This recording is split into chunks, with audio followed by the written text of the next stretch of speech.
I've used Aimpoints. I love Aimpoints for certain tasks. Dangerous game rifles where you're going to be shooting fast. Driven game in Europe. One of those memorable hunts that I did where I didn't shoot anything was to Sweden. And I had an Aimpoint on my Blaser R8 rifle chambered in 9.3x62. Hunted for 5 days. I have vivid memories of the dogs we used, the forests we walked, and the animals I did see, and of helping other successful hunters pack out their animals. I never killed, but I'll never forget that hunt. I think an Aimpoint red dot is the ultimate for a driven game hunt where your maximum shots are going to usually be around 100 yards.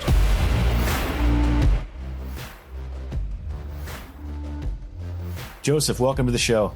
Hey, thanks, buddy. Hey, man, I appreciate you taking the time because you're just a little busy hunting, writing about hunting, podcasting about hunting. And so we're happy to have you here. A lot of people know you because you're one of the most prevalent hunting writers in the industry. And that's what you're probably most known for.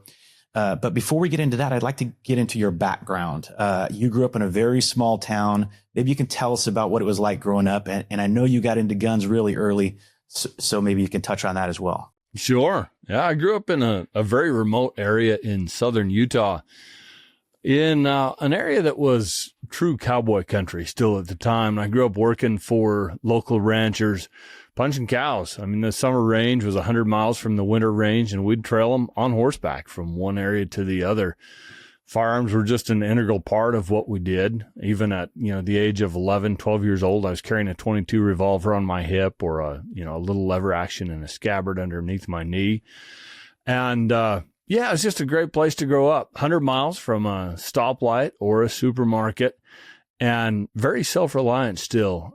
Another kind of fun little trivia bit on that area. It was the last town in the continental United States to receive its mail by mule train. So, yeah, pretty cool. Just grew up with a fascination with firearms. I think I inherited that from both my grandfathers. One was German French, grew up hunting in the Black Forest and so forth prior to World War II. The other was a Montana circuit judge who loved to hunt and fish wherever he went. And, yeah, I started competitive shooting at age 14, I think. And I still dabble in that to this day. Love it. Did a little bit of pseudo gunsmithing and started guiding in my early 20s. Guided for 9 years in southern Utah and Montana. And, one thing led to another. I grew up, another characteristic of where I grew up was we just didn't have good TV. I used to say we got 2.5 channels because 2 sort of worked and 1 worked sometimes. Yeah. And so I just didn't watch much TV. My dad had an extensive library, and I grew up reading a lot, and that led to a desire to write. And here I am. That's crazy, man. Did the writing kind of come easy to you, or was it something that you really had to work on? I mean, we all have to work on it, obviously, but. Sure. No, it was pretty natural. My mom tells me that I used to try and turn every homework assignment into a writing assignment. That said, when I got to university and began studying the actual craft of writing, I had a lot to learn about everything from the fundamentals to the finer points. And it was a very enjoyable journey. It was a long journey, but yeah, I think an extensive reading background is crucial to becoming a good literary writer. You can become a technical writer and various other things if you haven't read the classics and read extensively for years, but it's much harder to become a writer with flavor. Yeah, you're hitting on that now. And I noticed this is interesting, and it makes sense having read many of your articles, but you actually did some creative writing as well and have even written some fiction, right? Yes. In fact, when I started college, I really thought I was going to be a fiction writer. That was my goal. And so I studied creative writing rather than technical writing and so forth, and published a few pieces through college and whatnot. But for fun, I started submitting articles to hunting and shooting magazines, and just was blessed by good fortune. I've published everything but one piece I've submitted in my life, which is, I still can't wrap my head around that. It's kind of unprecedented, but just blessed and fortunate. I was, I guess, lucky enough to be writing about topics that I knew well and loved. So I was told that the authenticity and the passion came through early. And so for anybody looking to get into the fine art of writing, I'd say those are two things to focus on. Write about what you know and what you love. Yeah.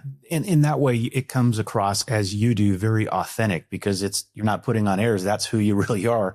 And it's also easier to get excited and to write about things that are exciting to you. I mean, sure. I'm sure it's happened to you. There's some articles that are like, of course I'm going to do my best, but I'm just not really passionate about this one. And some other articles, you're like, oh, I just can't wait. I've been on hunts, and I know you know this, where you're on your way back from the hunt and you're on the plane typing because you're so excited and you have things in your mind that you want to get onto paper, and you can always, tweak it later. You can always revise it. And that's one of the things I enjoy the most about writing. I'd like to get your take on that is, I think it was, William Zinsser said, I don't like much writing. I like to have written. And that's kind of how I am. I like when I have it there and then I could just tweak stuff and polish it.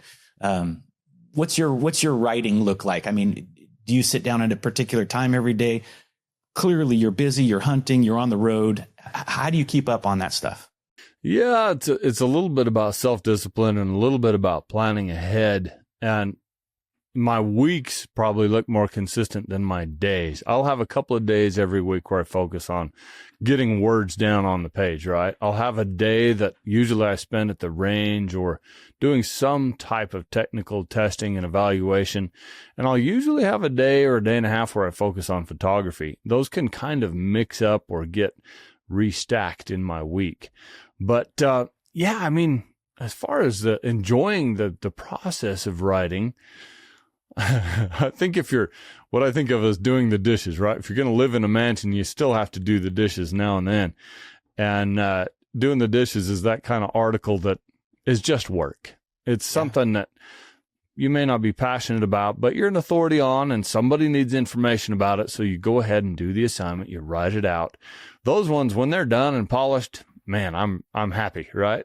But there are others where, like a really great adventure story that you're putting a narrative down, I say on paper, but of course, metaphorical paper on your keyboard, where the words just flow and you're reliving the most intense moments of that experience. In those cases, I love the process more than the finish. Yeah. Yeah, that's cool too. I've read a lot of your guys' hunting articles because hunting is relatively new to me.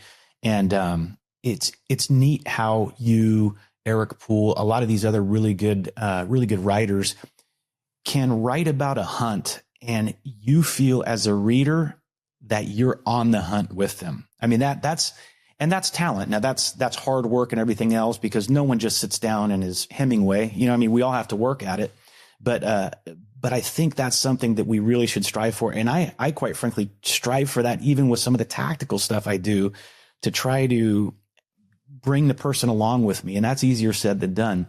Brad Fitzpatrick, one of our mutual friends and really good writer as well, he said something cool, which was like, when you're writing about a hunt, the rifle is a character in the story. I'm like, dude, that is pretty cool. That's pretty neat. But what do you think makes a good hunting story? Many, many years ago, Lee Hoots was the editor of Peterson's Hunting Magazine. I stopped in his office for something or other, and he asked if I'd do a little short piece. I was working at the time on 2 different magazines, but I said, sure, I'd be happy to. And he said, just remember, I want to feel the frost on the grass and the cactus spine in my knee. And I thought, that's a great quote. Yeah. And so when you're writing about a hunting story, I think it's important to go back to the 5 W's, the where, whys, and so forth, and all those, as well as trying to include as many of the 5 senses as you can. What are you smelling? What are you hearing? What are you feeling and seeing? All those things as you go through the story. Now, it can't feel contrived. It's like, okay, I've talked about 3 senses. Now I have to talk about smell. It has to come naturally. But if you can weave those into your story, it helps transport the reader there. Yeah. And sometimes, Joseph, you'll read something and it seems kind of forced, or maybe like for me, I'll write something like, that's a little cliche, a little too something. So I have to tone it down. But there are many times. Yeah. But at first I like to just get stuff on paper. I do struggle a lot with the kind of the beginning of the article. In other words, I got to get that just right, but then it sort of flows, and then I'll go back and, you know what, this paragraph needs to come here, whatever, all the tidying up. But yeah, it's really, really a neat experience. You know, I said this several times, but writing for me is super fun because I've only been doing it for the last few years, really. And like each time I go on a hunt, it's for like a species I have hunted maybe once or twice or not at all.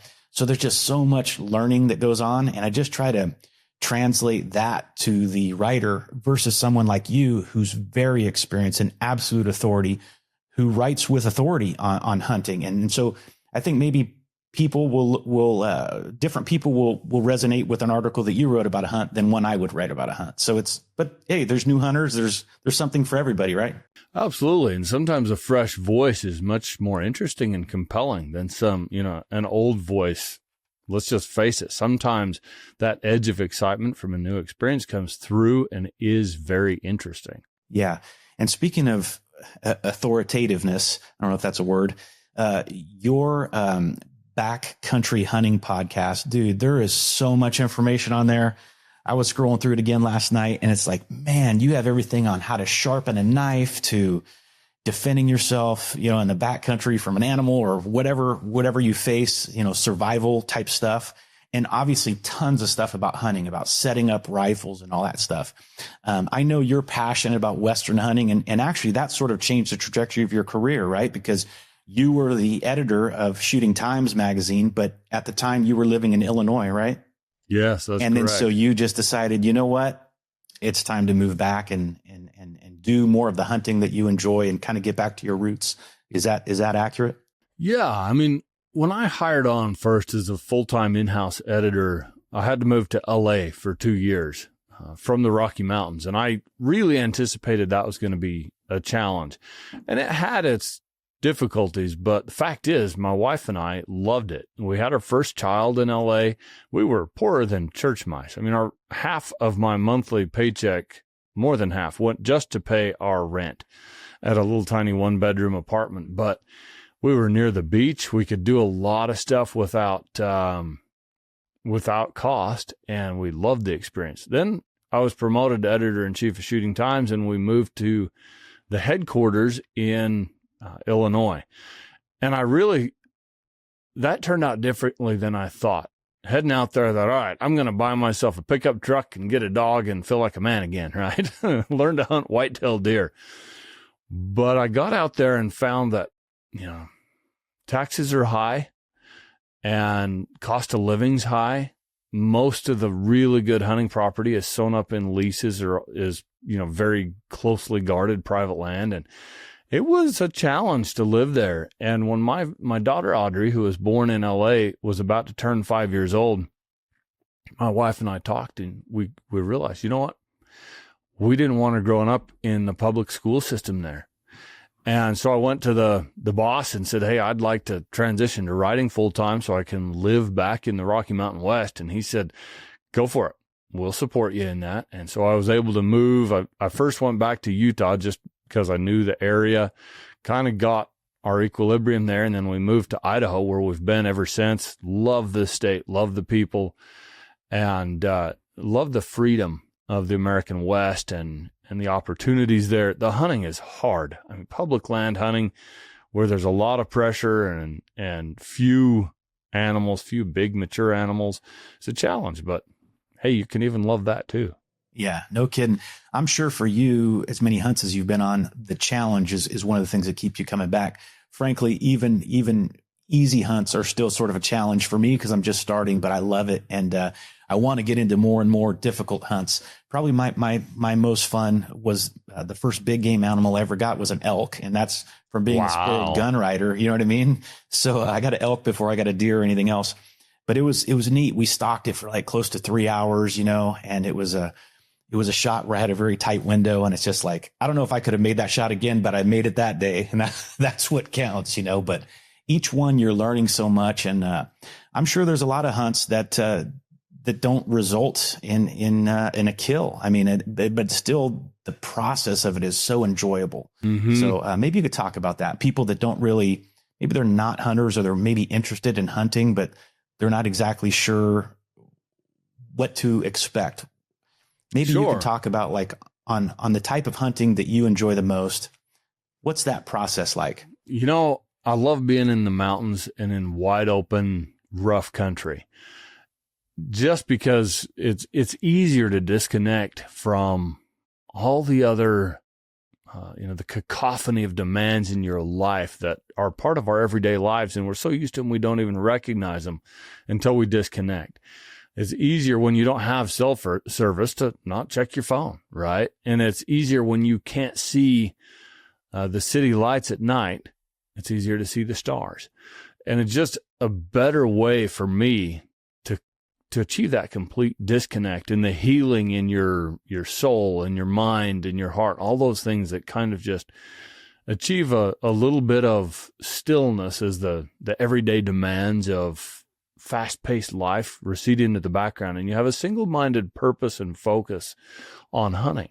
Going back to that primal instinct that we're all born with and that still resides in, I believe, every one of us, some stronger than others, and some it's buried more deeply than others. But when you access that and everything else falls away, it's a beautiful thing. And you don't have to have killed to achieve that.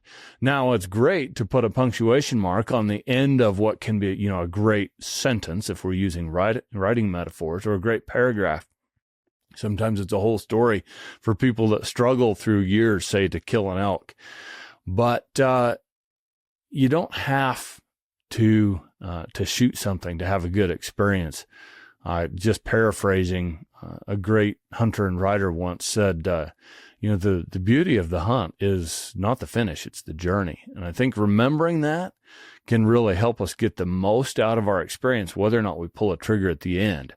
Now, part of my life's work is to help people achieve earn the opportunity to pull a trigger during their hunt. And then when they pull that trigger, to close the deal at the moment of truth. This is something that the more I've written, the more I've worked with the podcast and now doing some educating and some seminars. I co-teach a thing we call our elk hunting boot camp each year.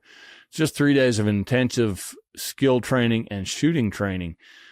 The more I've done that, the more I've recognized how few people are really prepared to make a challenging shot, like it sounds like you did on an elk or a buck, a bear, when that fleeting opportunity comes. And, it's fulfilling to help people achieve that skill. It is, and it's much needed, man. Like before I went on another early hunt I got was to go to South Africa on a plains game safari. And I had no idea what I was doing, right? But what they did is they sent us all, we were all first-time African hunters. We all went to Gunsight for a 3-day safari prep course. Cool. And man, I learned how to interact with the PH, what they might be looking for, where to stand, where to walk, and so much that if I would have gone there, I wouldn't have been familiar with that. Also, another big thing for me was shooting off sticks, because I had zero experience with that. And that's pretty important there.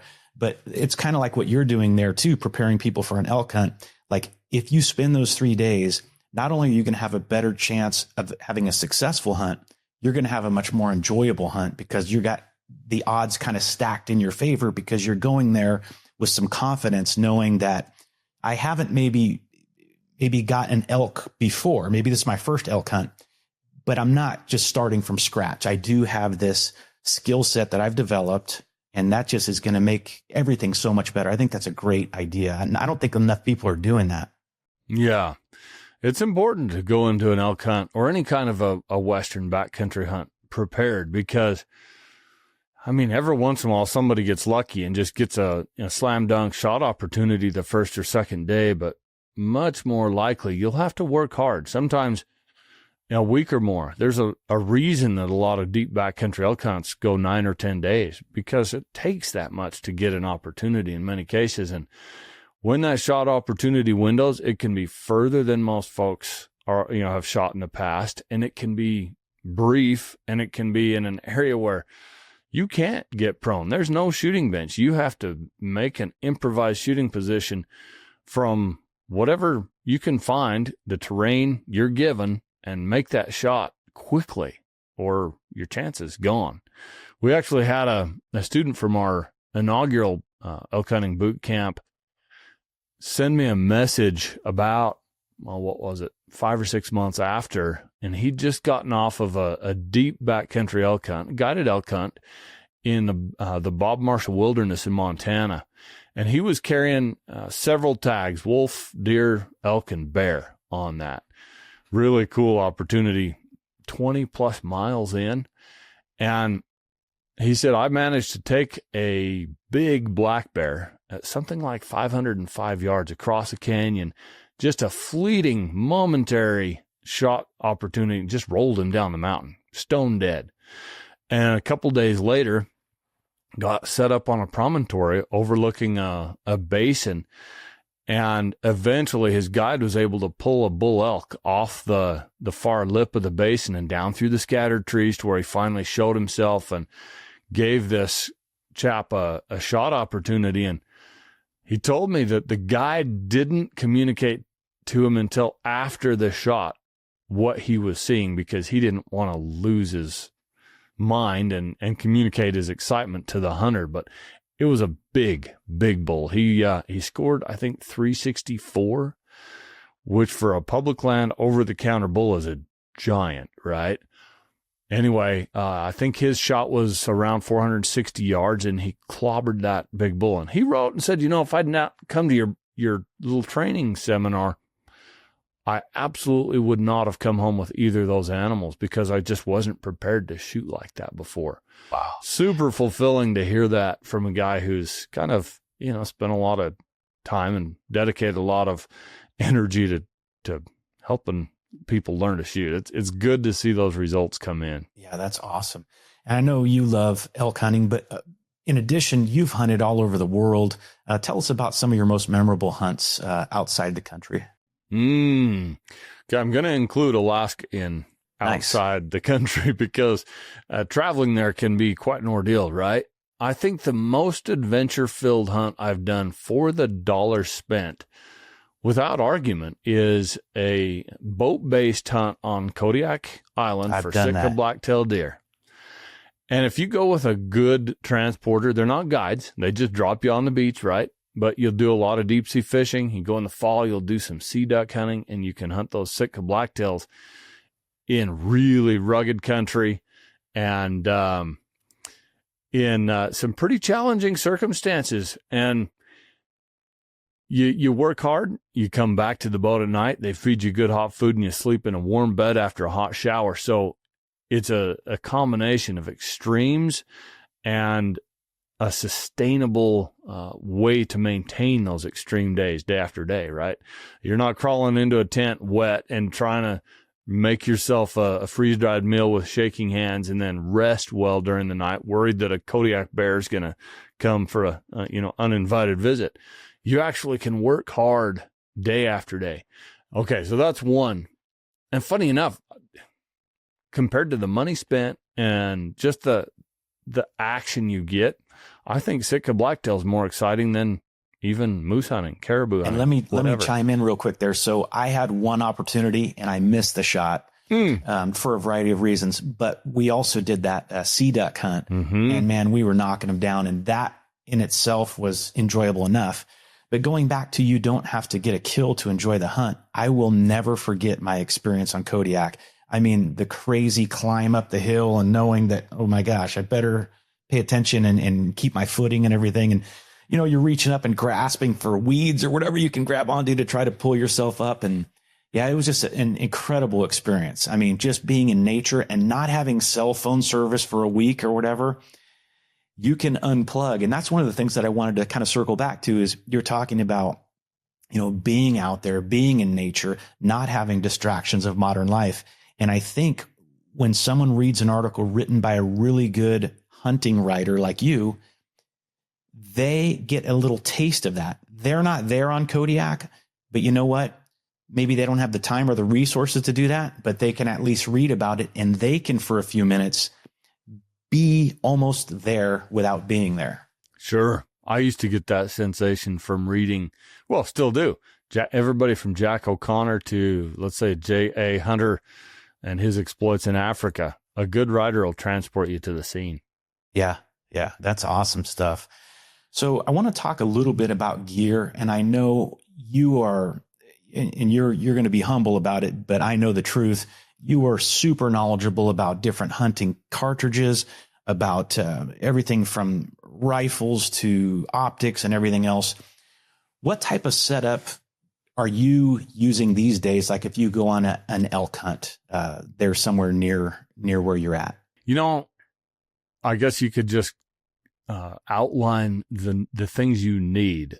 Exactly. And one is a rifle you can shoot accurately and comfortably.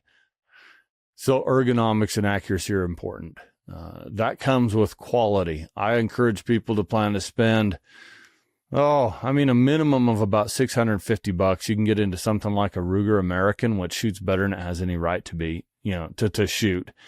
But you're better off if you can spend $1,200 and up. You can get one of the nice Browning X-Bolt 2s or a Tikka rifle, something like that. And if you can swing a couple thousand for your hunting rifle, which really is the equivalent of about $700 or $800 that we used to spend on a nice hunting rifle when I was a kid in the early 90s, that's absolutely worth doing. Some that I recommend are like a Springfield Boundary, their 2020 model Boundary.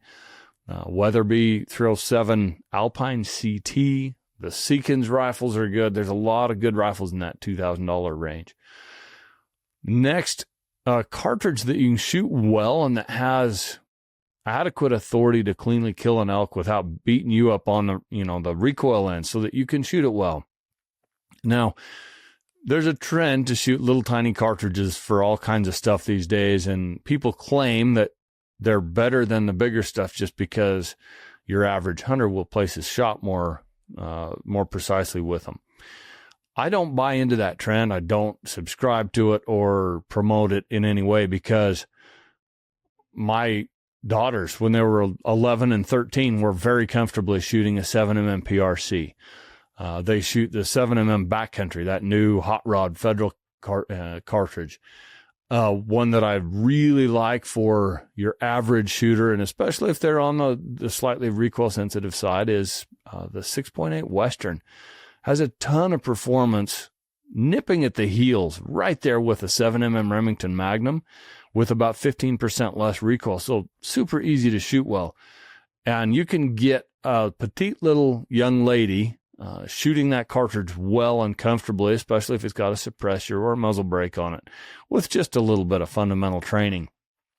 My daughter, Audrey, she's 17. She's shooting a 6.8 Western, and this fall, I watched from a high ridge as she found a nice mature mule deer in a basin far below me, watched with my binoculars and spotting scope as she stalked to 400 yards from this buck, laid down, and just put her bullet through the X on this buck with her X-Bolt in 6.8 Western. Such a fulfilling thing to see as a dad, right? Proud dad moment.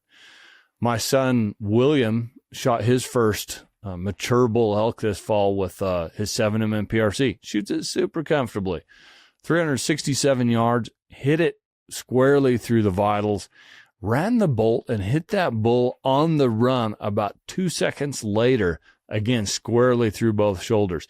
You can't tell me that that's not good shooting with a potent cartridge, right? A little bit of training, you can achieve that. Yeah. And then my son, Henry, 11 years old, shot his first bull this fall. And people are going to squawk a bit at some of the distances that Western hunters shoot these days. In fact, I myself don't like the extreme range trends at all. I don't think that shooting past 600 yards is a good idea. And 600 yards is a stretch, man. Past then, a little bit of wind, unanticipated wind, can drift your shot from the vitals to the guts. There's enough time for the animal to take a step and cause while the bullet's in flight, and cause your bullet hitting the guts or whatever. So I know there are guys that shoot game at 800 and 1,000 yards and do so with what I'll call some ethics, because they live and breathe and sleep and dream that. They're wearing out multiple rifle barrels a year. If you're doing that, you're probably capable. But for your average guy, I encourage what I call quarter mile capability. That's 440 yards. Let's round it to 450. back to your rifle setup. I kind of got off on a tangent there. Sorry. No, I love it, man. That was great information. But a rifle that you can shoot to a quarter mile really effectively will absolutely help you make the most of your Western hunting experiences, because so many of those shots are between 300 and 450 yards. So pick a rifle that's got the authority, the cartridge authority to get the job done at those distances. Then use an optic that you can shoot well and precisely at extended distances. And I've used Aimpoints. I love Aimpoints for certain tasks, dangerous game rifles, where you're going to be shooting fast, driven game in Europe. One of those really memorable hunts that I did where I didn't shoot anything was to Sweden. And I had an Aimpoint on my Blaser R8 rifle chambered in 9.3x62, hunted for 5 days. I have vivid memories of the dogs we used and the forests we walked and the animals I did see, and of helping other successful hunters pack out their animals.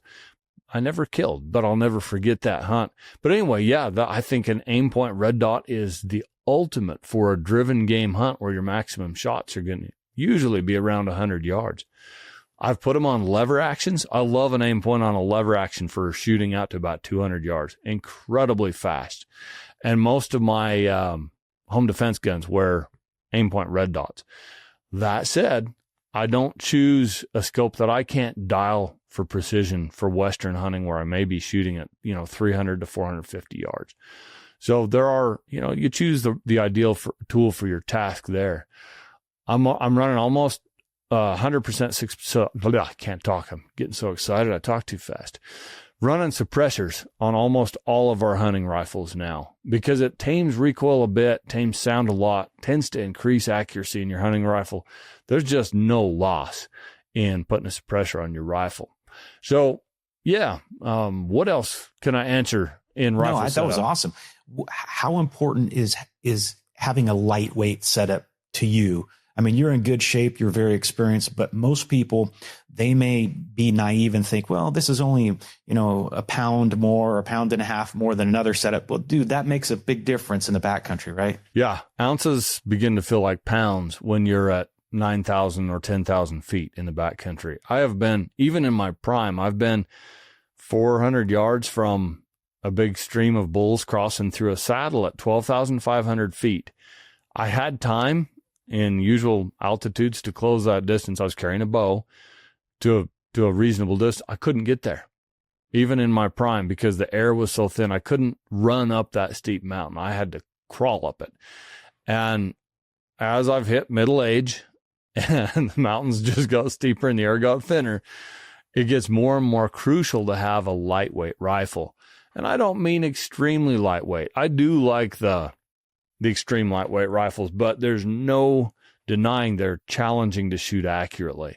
You can get into a 5 or 5.5 pound rifle, put a little tiny optic on it, be 6 pounds and done going up the mountain. If your technique is flawless, you'll shoot that rifle well. But if you're a human like me, you get excited at the moment of truth and your adrenaline spikes and your heart rate's through the roof and your breathing's ragged. When you then have to build that improvised shooting position and try and make a 400-yard shot with a rapidly closing window of opportunity, too light can be a disadvantage. But you're better off to be too light than too heavy, because you may not have got up that mountain in time to get that brief window of opportunity at all if you're carrying a heavy rifle. No, so that makes sense. Let's talk about what is too heavy. It depends a little on your physique and your training. My son William is a very strong young man, and his rifle weighs about 9 pounds going up the mountain. That's just fine for him. He handles it like it's a wand. For me, I fall back to old Jack O'Connor's advice, where a 7.5 pound rifle loaded and going up the mountain is just about perfect. It's heavy enough to shoot really accurately, light enough to carry through really rigorous terrain. No, that makes sense.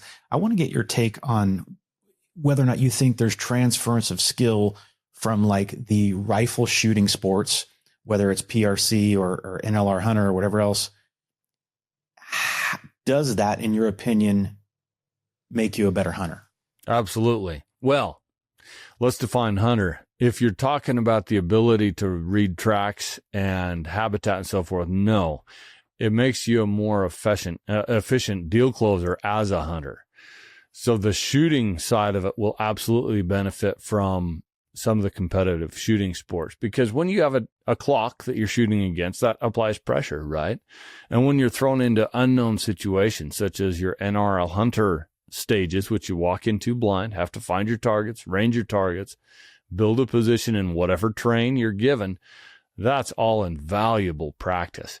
Now, when the really serious competitors start gaming it really, really hard, I think you start to lose the value of that shooting discipline as a training tool, because you're dealing with gizmos and rifles that push the ragged edge of your weight limits and so forth. And people start relying on those gizmos and gadgets and whatnot for crutches. When you then are stripped of all the doodads and you're somewhere high in the Rocky Mountains and you have to rely on a lightweight rifle, you can suddenly start to feel like your system's inadequate. So my recommendation is go shoot those matches, especially the little local regional ones where everybody's so friendly and it's so chill. Shoot those with your hunting rifle. I don't care if you can only fit 3 in the magazine and it's an 8-round stage. Learn to reload fast. It's a valuable skill. Yeah.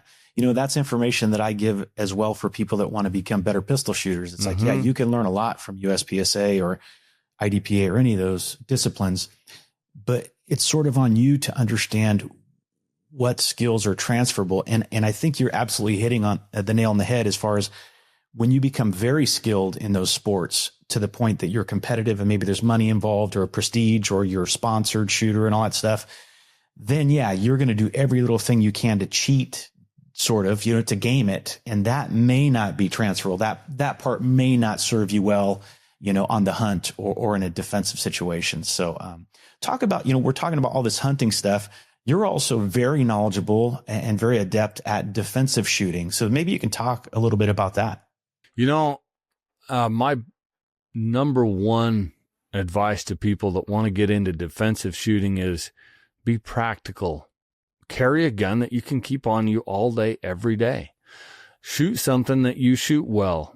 Maybe not something that's trendy and popular. And practice with it in realistic scenarios rather than getting all tactical, if I can use that term. Because the real world scenarios that people so often encounter, when things go south, often aren't, you're not going to have time to dig out your compensated extra high capacity pistol with the whiz bang sights and all the doodads on it. You're probably going to have to take care of that situation with whatever you've got on hand, even if that's a little 22 revolver, but ideally something you can carry all the time and forget it's there. But then when you need it, it just comes naturally to hand and you shoot it well. I don't know. I've seen, and I'm sure you've seen, I don't want to talk bad about the demographic that pushes like all the tactical gear and clothing and attitude and so forth, because they have their place, right? And if you're an extreme operator that goes into every morning wondering whether or not you're going to get into a fight again that day, then that's really applicable stuff to you, right? But for a farmer or somebody that manages a grocery store or owns a little car wash in the country or something, it's just a different approach, a practical approach. Carry your sidearm as if it's your Leatherman tool on your belt, not as if it's the Ferrari that you drive every day because you're a Ferrari driver, right? Yeah. I don't know if that makes sense, but attitude is so important, and being practical about expectations and capability and training with the simple fundamental tools that will do the job and that you'll have at hand is pretty crucial. Yeah. Do you think that hunting can make you a better defensive shooter? Absolutely.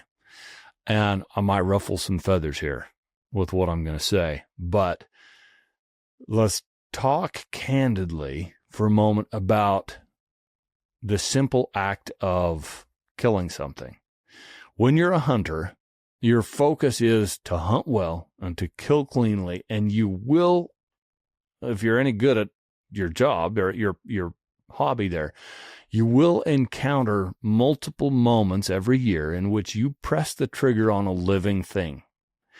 And you have to follow up. And if that living thing is escaping, not killed cleanly, you have to do your job and finish it. If that living thing is something like a bear and he objects to what you just did to him and comes to debate the issue, you have to hold it together and finish the job before he hurts you. And so every successful hunter that's hunted for years and years almost invariably has a lot more kills than your average tactical shooter, right? Now, of course, it's not a two-legged predator that's shooting back at you.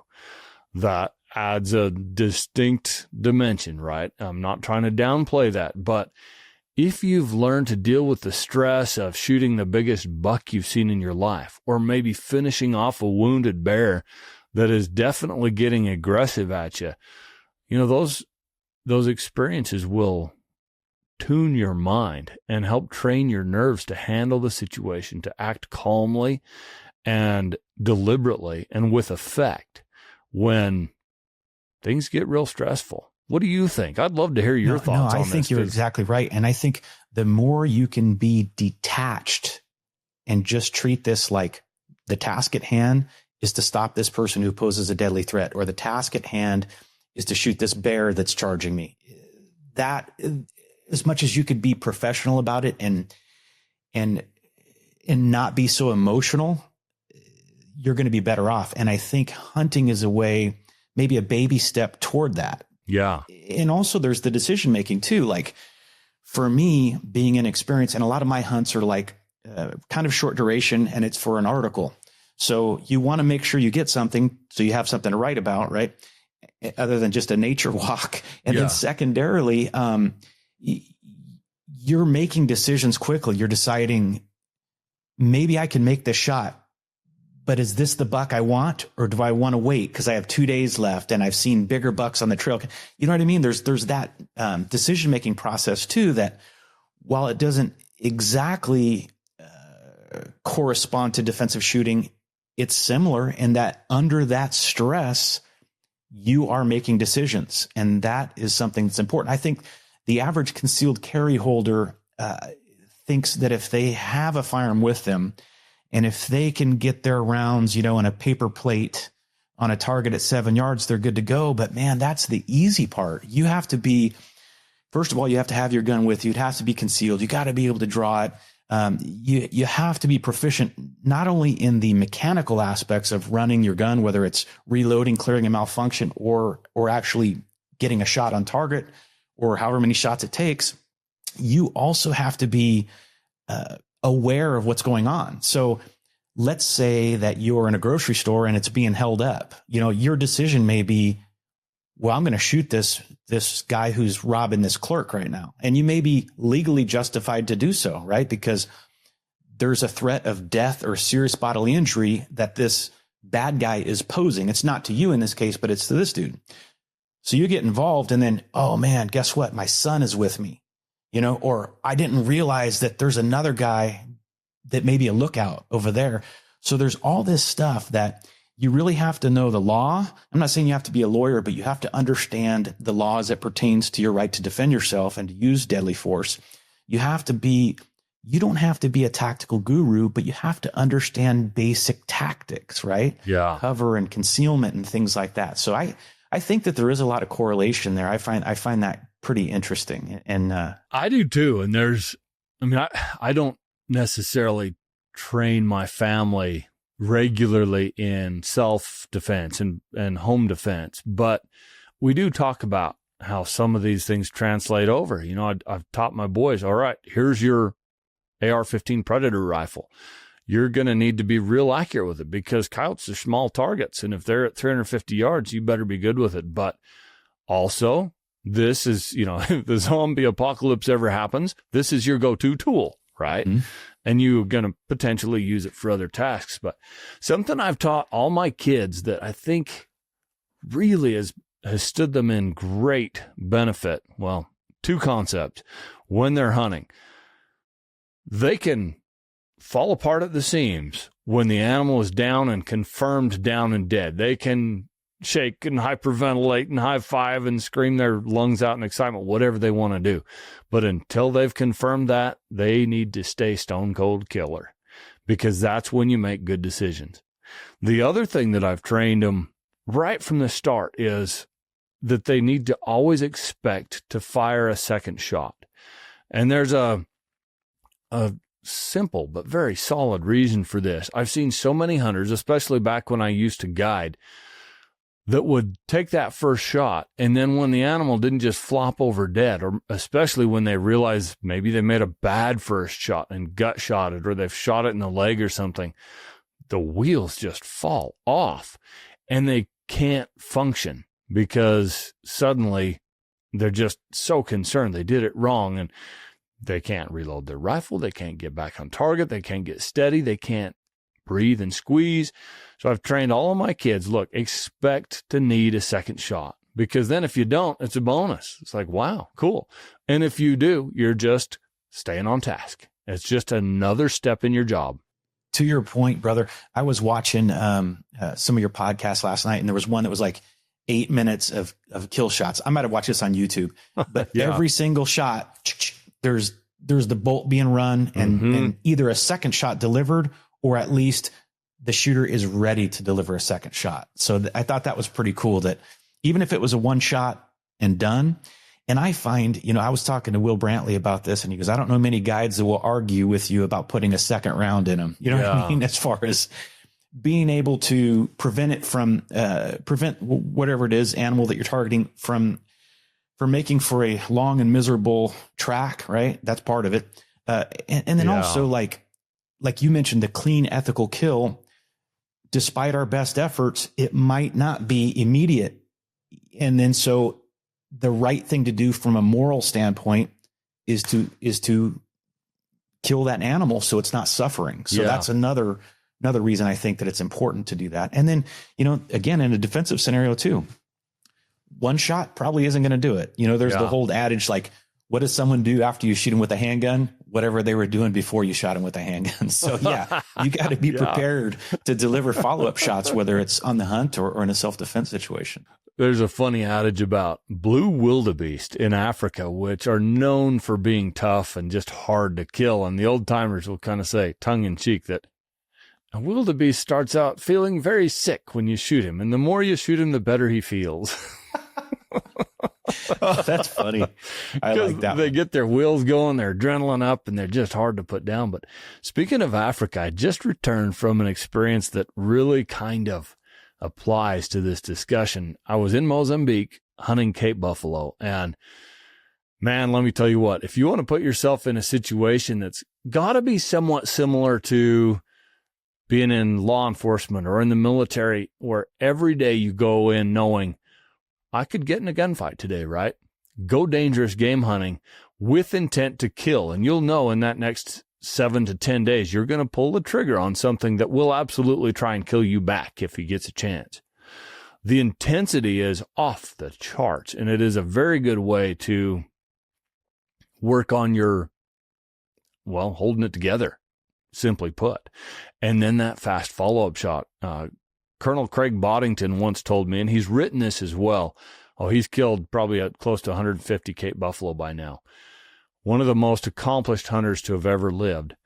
He said, I've never seen a Cape buffalo that's been shot at least twice get away, but I've seen a bunch that were shot once get away. We never found them. And in Africa, once you draw blood, that's your animal. You're done. It doesn't matter if it's a $18,000 hunt. If you can't find that animal, you don't come home with one. And so ever since it was before, but I really have focused on putting that second shot in and more shots in if I can as quickly as possible. And that ties back to, what you're hearing in that video, quickly running the bolt and hitting the animal a second time. Like my son William on his elk, he didn't need to hit it a second time, but he did, and it was a great shot. And it took, a matter of 2.5 seconds. My daughter, Audrey, when she was 13, shot a nice public land bear here in Idaho at 301 yards, 7mm PRC, and just rolled it. It dropped and was literally bouncing down, rolling down this mountainside. And in the video of that, you hear the shot go with a suppressor, and you hear her run the bolt. She's 13, keep in mind. She hit that bear on the roll, and it was previously flailing a little bit, right? And she hit it solidly through the vitals of their second shot. It just went limp. I was like, that's my girl. Do you ever hear the argument that, like, an argument against multiple shots being that you're going to damage the meat or anything like that? I've heard people talk about that. I don't know how knowledgeable of an argument that is, or how educated of an argument that is. But my rebuttal to that is, it's multifaceted, but the most important point is that I'd rather damage a little bit more meat than risk losing the entire animal. And especially if the first shot may not be perfect. Like you say, we're imperfect humans. No matter how careful we are, if you hunt enough, eventually you make an imperfect shot. And then it can turn into a multi-hour, sometimes multi-day recovery attempt, total meat loss, and, suffering in the animal, which just tears me up. I hate that. So the follow-up shot, if you can get it, take it, in my opinion. I've been on some hunts and to no fault of the hunter, but they can't locate the animal. And then the next day we find it half eaten by coyotes or whatever the case is. And that's everybody's worst case scenario. I think you'd rather not take a shot than take a shot that wounds an animal and you can't recover it. Yeah. And if you wound one, by golly, hit them again. A little bit more meat loss is better than total animal loss. 100%. No, that makes total sense. As we start to wind down here, brother, I want you to have an opportunity to talk a little bit about your podcast, because you've been doing it for like 6 years now. And there's a wide range of topics. If anything we've talked about today is at all interesting to you, you need to check out the Backcountry Hunting Podcast, because it goes deep in the woods. But talk a little bit about what made you start a podcast and sort of like how it's going. Do you enjoy it still or? Oh, I love it.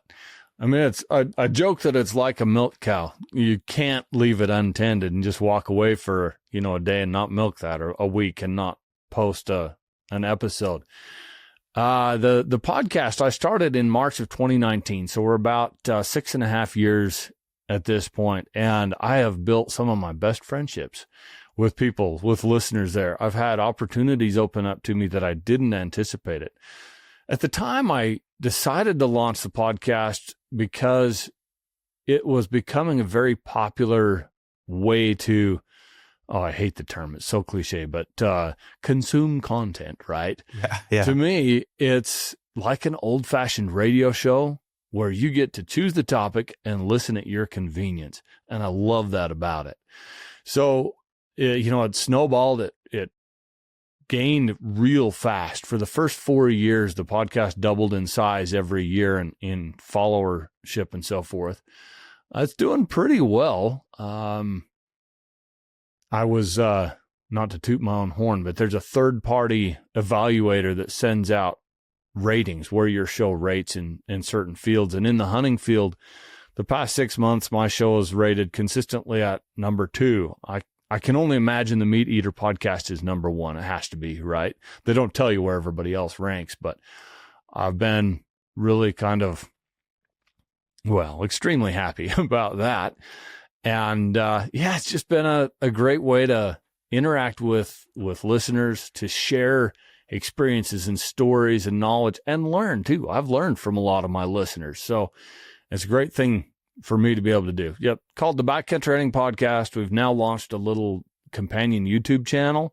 Sometimes we publish the same episodes there as you'll hear on our audio only version, which of course is available in all your standard listening podcast apps.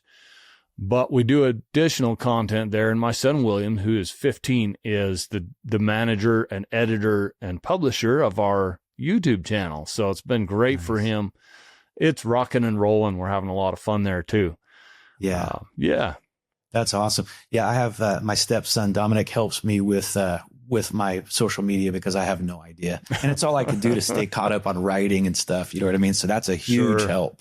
I need a help there too. Yeah. Where can people go, Joseph, to read your articles these days? What magazines are you writing for on a regular basis? Sure. So Peterson's Hunting is one where I have a column in every issue and a feature in a lot of the issues. Shooting Times magazine.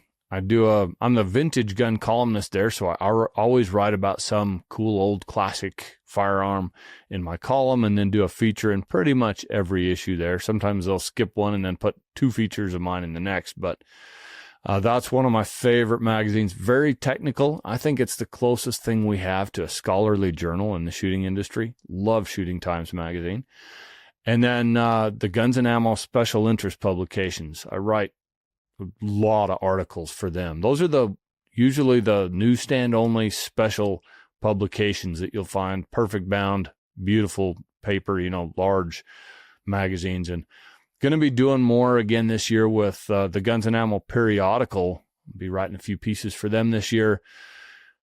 We talk about print and the journey I've had as a writer, and then the incoming opportunities with podcasting and YouTube.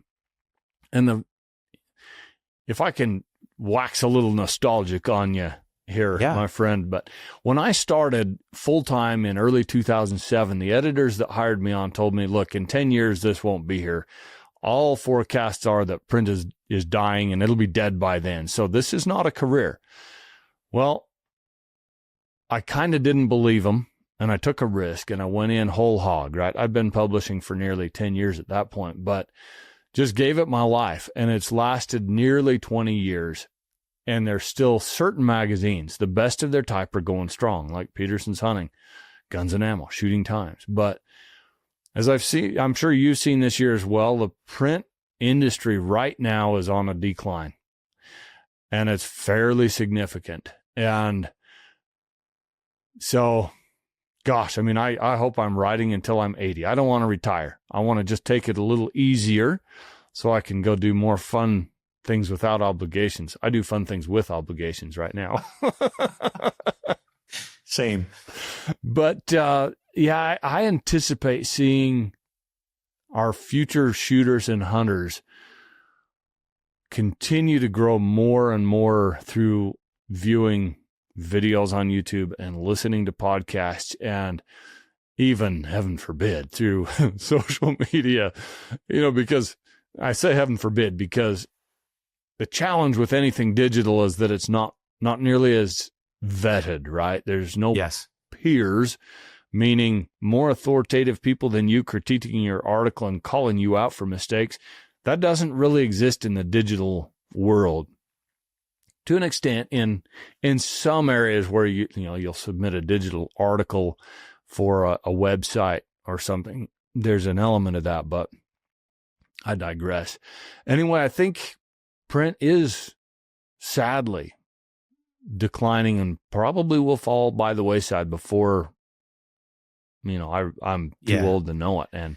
But another thing too that's cool is, like you mentioned, social media, you don't know, it's unvetted. You don't know if this guy's a good writer. You don't know if what he's writing is accurate. You don't know anything about his background.